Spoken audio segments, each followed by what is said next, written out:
All right. Hey, congratulations, Chip, on the new book, brand new Yeah, book, man. The Endurance Factor. It's all about helping ministry leaders avoid burnout, uh, live well, finish strong. What Right.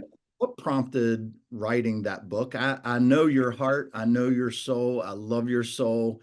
And Mhm. a lot of people write books to write a book, but what Yeah. prompted you to write you and Greg to write this book? Well, the short, simple answer is what prompted me was Greg. But in reality, just, I work with leaders, watch people in general, and just the cycles. Like, remember the movie Sixth Sense? The kid would say, "I see dead people." Well, Yeah. I see stuck people. I Ooh. see people caught in cycles that they think, or they appear to think, you can't break out of. And leaders, same thing. And it just breaks my heart because there's answers. There's ways to come out of that. There's ways to avoid the pitfalls. You know, I get cranky sometimes because you'll hear us talk about how hard ministry is and this, that, and the other. And I'm just like, oh, come on, guys. And Mac, I almost want to write a book that this is the title. Come on, man, we're smarter than this because we're caught in some traps, some loops, if you will, Hmm. that there's ways to break out of. And so I'll do anything I can to get information out there to help people live well, finish strong, and break out of stuck places. Do they know they're stuck? Do they recognize they're stuck? Mm. They stuck and they don't know it. What are you seeing in ministry leaders? It's a mix, as you can imagine.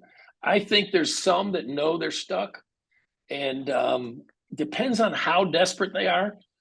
You've probably heard this before. People don't change when they see the light; they change when they feel the heat. Ooh. Um, if they don't hurt enough yet, they may not want to be uncomfortable.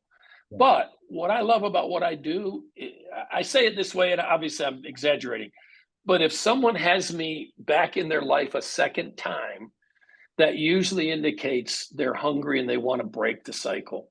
The Mm. first time they're curious and they're like, oh gosh, no, a friend recommended me to talk to this guy or have him in my church or whatever. And but if they have me back a second time or come to see me a second time, that's usually an indication they're hungry and they're hurting, they're tired, whatever. And and I would say most of the people that get in my sphere of whatever, uh, most of them are ready. And Yeah. Are and are I the think we can I think we can present some concepts in a way that they realize, okay, wait a minute, the gap between where I am and where I could be is not as intimidating as I thought it was. Yeah. Um, you know? Yeah. Yeah. What are when they're stuck like that, what are the signs that are showing up? Is it showing up in stress, in self-dependence, in pride? What are those signs showing up in somebody's life that you look at and you go, okay, this guy's headed towards trouble? Yeah. Um, the one of the biggest areas that's the probably the most visible, you might call it, is relationships, particularly marriage, but also in like one of the things I look for in a leader when I meet him and start to work with him is what type of leaders do they attract? But more importantly, possibly, is what type of leaders do they attract and retain? Yeah. Yeah. And if you can attract and retain reasonably healthy, gifted people, you're probably reasonably healthy. And if your life is, a little bit of peacefulness and then crisis and then a little crisis, Yeah. um, it's an indication that something's off. Other signs, when you say pride, I'm almost done with the word pride because we overuse it. Pride's a mask for insecurity, Yeah. and and and so the way it shows is a hyper attentiveness to the signs of your notoriety, your people like me. And again, of course, social media is a big one. But just in general, I love the parable Jesus said about when you go to a banquet, don't go to the high table, go to the low table. Yeah. And to me, that's a test of where we're at. Wow. Am I comfortable walking in the room, being okay sitting at the table in the back of the room? Yeah. Or do I need to be up front where everybody sees me?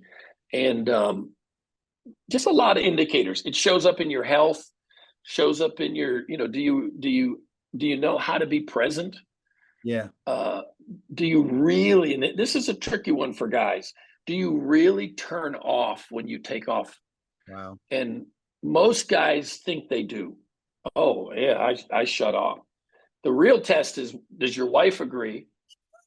And if I lined up 3 to 5 of the people you spend the most time with, and they were protected and safe from their feedback, would they say that when they're with you, they feel like you're really there? Wow. And I think presence, real presence, is becoming a lost art. Wow. We're spinning plates back here, Yeah. and I love it when every once in a while you're around someone who makes good eye contact. They're not looking around the room for somebody better to talk to, and they really show some curiosity and interest. Adrenaline addiction's a sign, and I mean, gosh, we could talk about that as a whole different subject. But and again, unfortunately, Mac, I know all this stuff by reading and working with people, but I had my own crash. It's 10 years ago now. Yeah. And so I know this stuff from the inside, not just the outside. Yeah.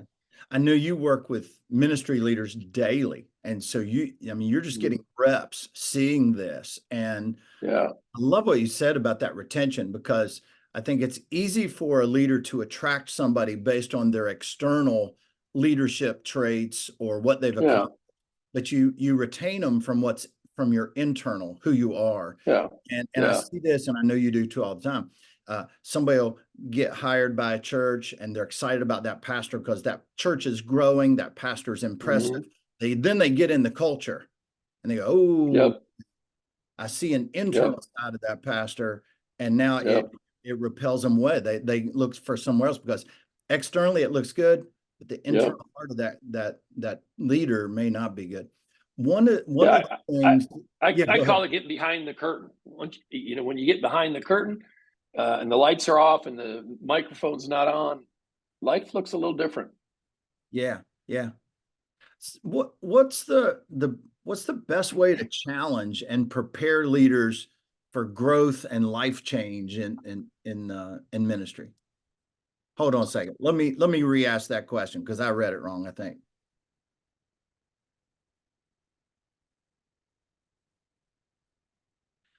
Chip, what's the best way to challenge and really help bring life change for these types of leaders? Right. I think the first thing a leader's got to settle is I'm I'm a work in progress.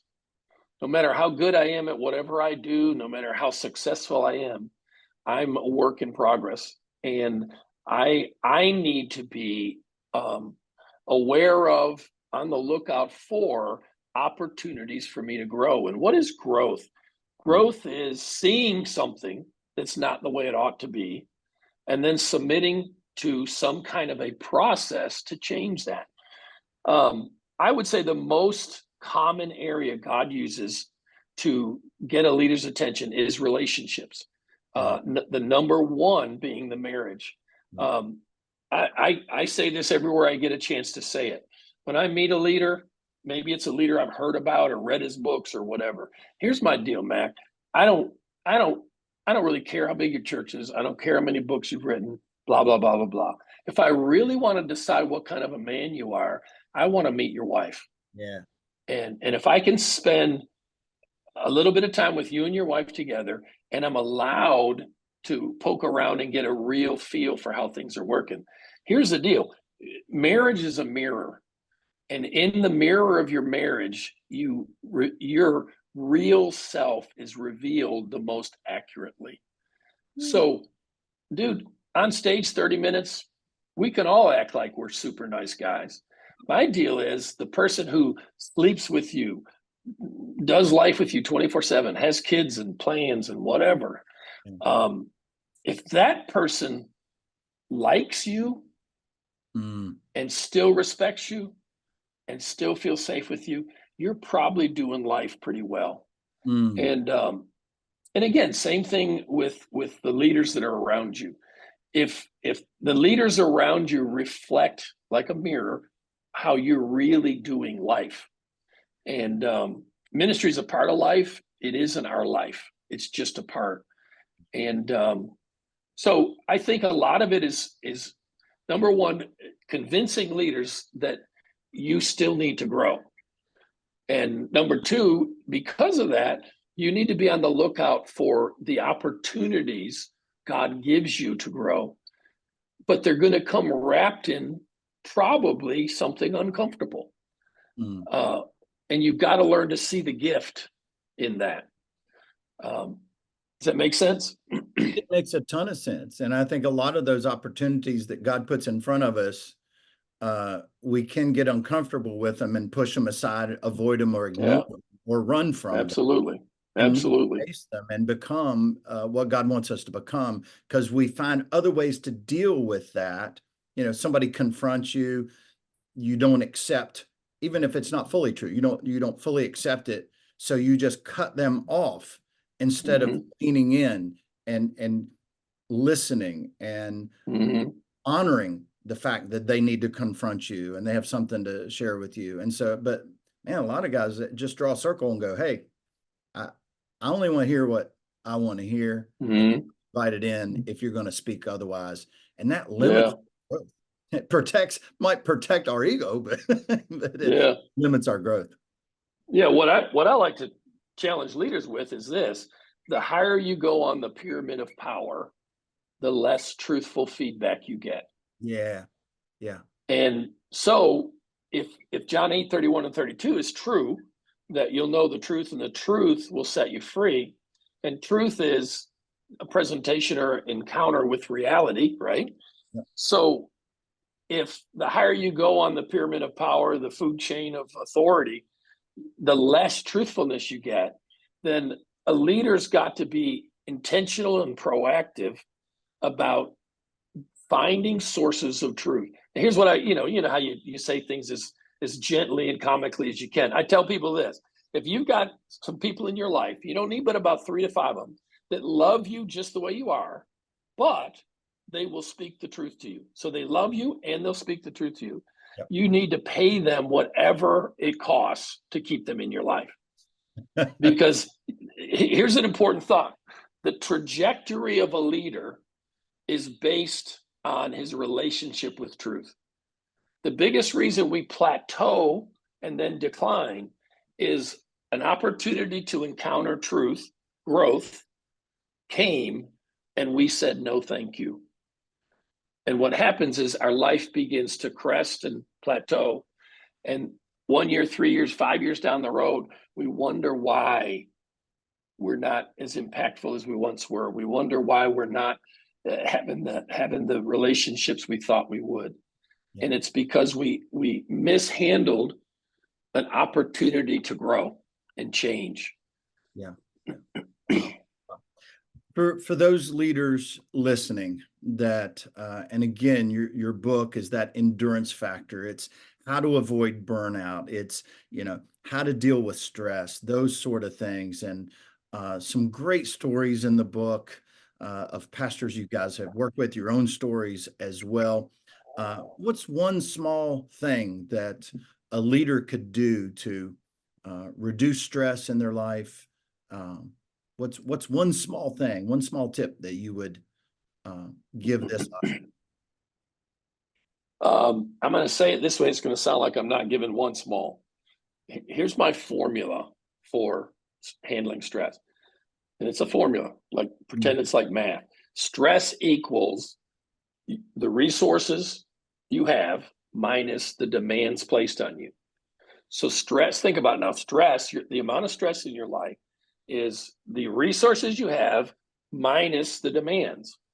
Whatever's left over is sweet because, you have more resources than demands. Well, that sounds cool, but here's a few words I throw in there that make it land a little different. Stress equals resources minus demands. What if I said it this way? Stress equals the resources available to you that you consistently access. Wow. Wow. In other words, the resources available to you that you consistently access, Yeah. minus the demands.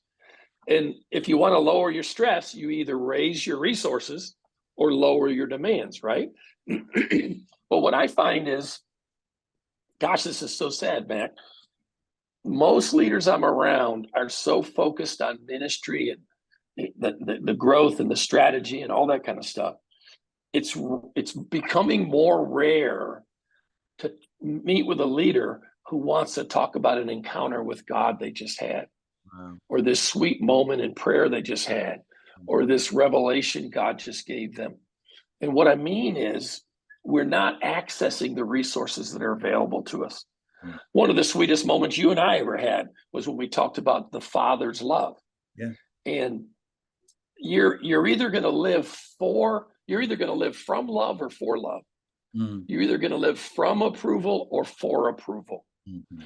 And you got to figure that out. You got to, and what I mean by that is, one of the best ways to lower stress and live more joyfully engaged with what we're called to do is to start our day filling the tank the right way, and spending time with God, receiving from him what we need, not going out to earn it. It's either a gift or it's not. And theologically, we get it. Experientially, we don't. Yeah. Good. That's good. And you know what? That encounter that you and I had changed my life. I mean, literally this morning. First thing when my eyes opened, because of your input, I received God's love. Amen. Just starting the day of going, okay, God, I know you love me. I received that. I want to step into my day knowing that, owning that, experiencing that. And it shifts your heart, it shifts your soul. And so thank you for depositing that in my life, depositing that in the lives of those who are listening right now. Love you, man. Where can they get the book? Me too. Go to Amazon. You can get it there. That'd probably be the quickest, easiest. Just Kindle or hard copy. And love for you to do that. Yeah. It's called The Endurance Factor. You guys get it, gobble it up, mark it up. Because it's man. All right. Thank you, Chip. All right, man.